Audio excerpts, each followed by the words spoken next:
Hi friends, welcome to Anji kitchen. இன்றைக்கி நம்ம வீடியோவில் என்ன பார்க்க போகிறோம் அப்படின்னா, முட்டை சந்தகை எப்படி பண்ணுறது அப்படிங்கிறத பார்க்க போகிறோம். வாங்க பார்க்கலாம். இப்போ நான் ஒரு பேனில் 3 ஸ்பூன் அளவுக்கு எண்ணெய் எடுத்திருக்கேன். எண்ணெய் காஞ்சதும் 1 ஸ்பூன் கடுகு இதில் ஆட் பண்ணி நல்லா வெடிக்க விடணும். கடுகு வெடித்ததும் ஒரு கொத்து கருவேப்பிலையை இதில் ஆட் பண்ணிக்கலாம்.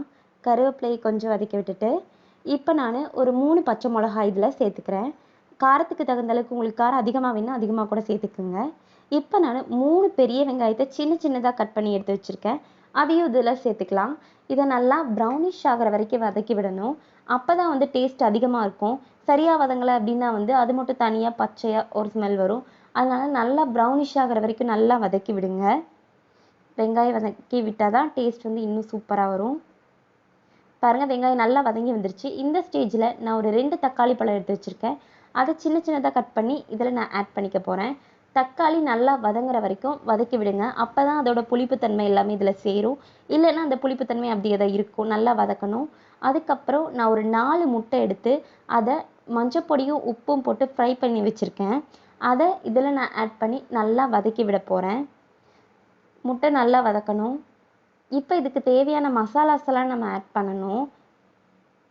முட்டை வதங்கினதும் லைட்டாக இந்த புளிப்பு இதெல்லாம் காரெல்லாம் சேர்ந்ததும் நம்ம மசாலா ஆட் பண்ணிக்கலாம்.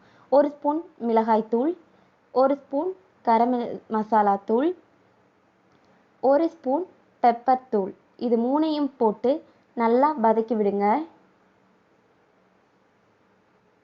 முட்டையில் இந்த மசாலாஸ் எல்லாம் சேரணும். இப்போ நான் 3 பாக்கெட் சந்தகம் எடுத்து வச்சுருக்கேன். அதை இதில் நான் ஆட் பண்ணிக்க போகிறேன்.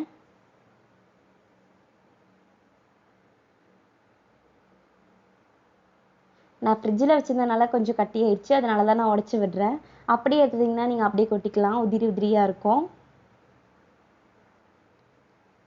இப்போ நான் இதை நல்லா கிளறி விட போகிறேன். இந்த முட்டை இந்த மசாலாஸ் எல்லாம் வந்து இதில் நல்லா கலக்கிற மாதிரி நல்லா கலந்து விடுங்க. அப்போ தான் டேஸ்ட் நல்லாயிருக்கும். சந்தகை சும்மா தேங்காய் பால் மட்டும் வச்சு கொடுக்காம இந்த மாதிரி டிஃப்ரெண்ட்டாக முட்டை சந்தகையெல்லாம் பண்ணி கொடுத்தீங்க அப்படின்னா குழந்தைங்க ரொம்பவே விரும்பி சாப்பிடுவாங்க. அதனால தான் இந்த மாதிரி முட்டை சந்தகை வந்து லஞ்ச் பாக்ஸ்க்கெல்லாம் நீங்கள் கொடுக்கலாம். குழந்தைங்களுக்கு ரொம்பவே பிடிக்கும். சின்ன குழந்தைங்களாம் அதிகமாக சாப்பிட மாட்டேங்கிறாங்க அப்படின்னு சொல்லி கம்ப்ளைண்ட் வரும். இந்த மாதிரி டேஸ்டியாக டிஃப்ரெண்ட்டாக பண்ணி கொடுத்தீங்க அப்படின்னா குழந்தைங்க ரொம்பவே விரும்பி சாப்பிடுவாங்க. லஞ்ச் பாக்ஸ் கொஞ்சம் கூட மிஞ்சவே மிஞ்சாது. அதனால் இந்த மாதிரி ஒரு டைம் ட்ரை பண்ணி பாருங்கள் ஃப்ரெண்ட்ஸ். உங்களுக்கும் ரொம்ப பிடிக்கும். இப்போ ஓரளவுக்கு மசாலாஸ் எல்லாம் நம்ம கலந்து விட்டாச்சு. நல்லா கலந்து விடுங்க. டேஸ்ட் சூப்பராக இருக்கும்.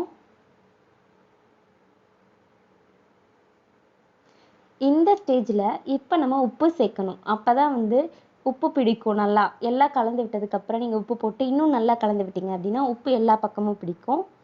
சூப்பராக இப்போ முட்டை சந்தகை ரெடி ஆயிடுச்சு.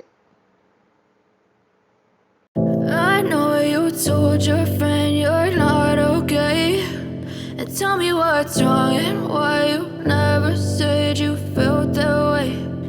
Guess you're trying to stay strong and fake a smile until I look away. But I've known you too long, it hurts to watch your blue eyes fade to gray as you fade away.